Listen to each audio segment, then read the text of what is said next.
Hi guys, ఈరోజు మనం ఒంగోలులోని మంగమూరు డొంకలో ఉన్న కళ్యాణ్ టిఫిన్ సెంటర్కి అయితే వచ్చేసాము. ఇక్కడైతే పీపుల్ క్రౌడ్ మటుకి చాలా ఎక్కువగా ఉంది.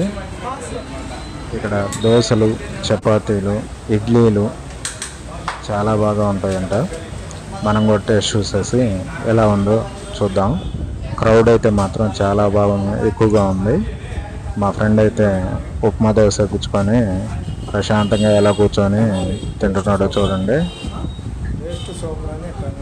ఎలా ఉంది టేస్ట్? సూపరా? ఓకే. ఇక్కడైతే క్యారెట్ దోశ అని ఒకటి ఉందండి, అదైతే నాకు బాగా నచ్చింది. నేనైతే ఒక క్యారెట్ దోశ, ఒక ఉప్మా దోశ పుచ్చుకున్నాను. టేస్ట్ మాత్రం ఎక్సలెంట్గా ఉంది. ఇడ్లీలు అయితే చాలా సాఫ్ట్గా ఉన్నాయి. ఈ వీడియో కనుక మీకు నచ్చినట్లయితే మన ఛానల్ని సబ్స్క్రైబ్ చేయండి, లైక్ చేయండి.